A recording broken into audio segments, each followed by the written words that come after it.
झारखंड कांग्रेस के प्रदेश स्तरीय चिंतन शिविर धनबाद बगल के पड़ोस में ही गिरिडीह के पारसत में आयोजित हुआ था और 3 दिवसीय चिंतन शिविर संपन्न हो चुका है।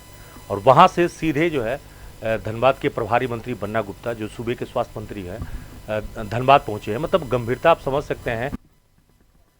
देखिए, चिंतन शिविर पार्टी के सभी कार्यकर्ता नेताओं में एक ऊर्जा भरी जाती है और वो ऊर्जा ऐसी होती है जो हमारे वीर सूफी संत महात्माओं ने जिस तरीके से त्याग तपस्या किया है और उसी त्याग तपस्या की विचारधारा से कांग्रेस बनी है। उस विचारधारा को जब हमको उस विचारधारा के करीब ले जाया जाता है तो हम उससे फिर रीऑर्गेनाइज हो जाते हैं। प्रदेश प्रभारी अविनाश जी कह रहे थे कि हम अब सीधे तौर पर कॉमन मिनिमम प्रोग्राम के तहत सरकार से 2 टूक उसमें हम लोग साझेदारी करेंगे और कार्यक्रम की ऐसी न्यूनतम हम बनाएंगे ताकि हमारा एजेंडा भी पूरा हो सके, क्योंकि आप लोगों ने जो अब तक घोषणा पत्र में दिए हैं उसमें से आधे भी पूरा नहीं कर पाए हैं। कई ऐसी घोषणाएं हैं जो ऐसे ही रह गई है, तो उसको लेकर आप लोग गंभीर हो गए?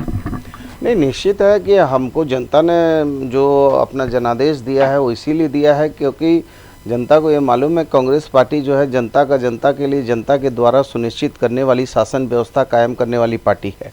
तो हमने जो मैनिफेस्टो पे बात कही है उस मैनिफेस्टो को मजबूती से लागू करना है और मैनिफेस्टो यदि हम लागू करने नहीं पाएंगे तो फिर सरकार का कोई औचित्य नहीं होता है। कोई ऐसा थोड़ी है कि अब बन्ना गुप्ता मंत्री बन के जो है 4 गाड़ी में घूमने के लिए थोड़ी जनता ने चुना है। जनता ने चुना है इस आशा उम्मीद के साथ कि ये सरकार बनेगी, कांग्रेस पार्टी आएगी तो उनकी जो है दुख दर्द दूर होंगे।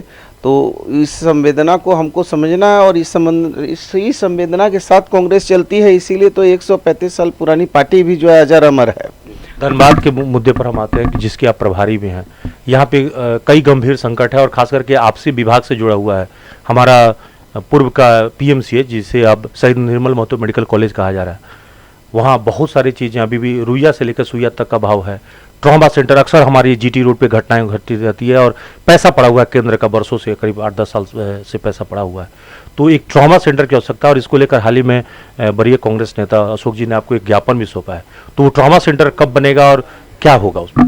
देखिए, निश्चित तौर पर आपने जो कहा है पीएमसीएच के संदर्भ में, पीएमसीएच को अभी हमने 7.5 करोड़ रुपया वो उसके इक्विपमेंट और उसके जो भी इन्होंने अधियाचना किया था कि हमने उनसे पूछा था कि भाई आपके पीएमसीएच में क्या ऐसी चीज़ों की ज़रूरत पड़ती है जो आम मरीजों को बाहर से लेना पड़ता है या उसके चलते आप इलाज करने में असमर्थ है।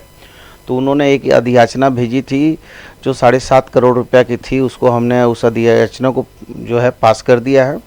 दूसरी बात है कि चूँकि ये गिरिडीह और धनबाद ये जितना हाईवे का इलाका है, निश्चित तौर पर ये यहाँ यातायात व्यवस्था में कभी कभी काफ़ी बड़ी बड़ी दुर्घटनाएं होती हैं। तो हमारे आदरणीय बड़े भाई अशोक सिंह जी, जो हमारे पार्टी के वरिष्ठ नेता हैं और पेट्रोलियम डीजल एसोसिएशन के भी माननीय अध्यक्ष हैं, इनके द्वारा एक हमको पत्र दिया है और मैं समझता हूं कि ये बहुत न्यायोचित इनकी मांग है। इस न्यायोचित मांग पर भी मैं सहानुभूतिपूर्वक विचार करूंगा। और देखिए, हमारा एक अलग जीवन है कि हम बहुत झूठ फरेब या राजनीतिक में मतलब बड़ी बात करके छोटी बात नहीं करते हैं। हम छोटी बात करके बड़ा काम करने की विचारधारा लेके चलते हैं। तो निश्चित तौर पर ट्रामा सेंटर एक गंभीर विषय है और इसकी गंभीरता को मैं समझता हूं। और अभी हम लोग 7 जगह ब्लड सर्कुलेशन मशीन भी इसी उद्देश्य से लगा रहे हैं कि जहां पर ऐसी जगह हैं जहां पर लोग दुर्घटना होती है और तुरंत खून के चलते लोग मर जाते हैं।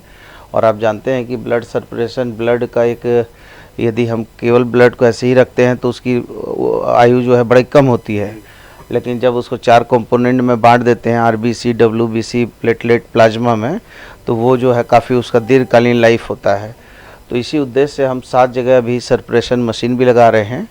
और आप बेफिक्र रहिए, धनबाद के लिए कुछ और अच्छी और बढ़िया चीज़ हमारे मन में है, वो करके आप लोगों को। विधि व्यवस्था पर आप बैठक भी करने जा रहे हैं डीसीएसपी के साथ? बिल्कुल, नॉट ओनली डीसीएसपी बल्कि जितने थानेदार हैं, इंस्पेक्टर हैं, डीएसपी हैं, उन सारे लोगों को हमने बुलाया है और हम रिव्यू करेंगे कि आखिर कितने अपराध हुए हैं, उन अपराधों का अभी तक इन लोगों ने कितने स्पीडी ट्रायल चलाए हैं, कितने में कन्विक्शन हुआ है, 7AC के क्या मामले हैं, डकैती के क्या मामले हैं, कोयला चोरी की बहुत सारी घटनाएं सुन रहे हैं, उसमें किस तरीके से ये काम कर रहे हैं, आदि आदि बहुत सारे विषय हैं, उस पर गंभीरतापूर्वक पहल होगी। एक आखिरी सवाल है कि जनता मार्केट जिसको आपने पहल किया और वो खुल भी गई है। देखिए, ऐसा है कि ये मैंने कोई बहुत उपकार नहीं किया है, ये हमारे पार्टी के वरिष्ठ लोगों ने मुझसे एक आग्रह किया था कि ऐसे ऐसे कुछ जो है दुकानदार भाइयों के ऊपर इस तरह का एक नाजायज़ हो रहा है।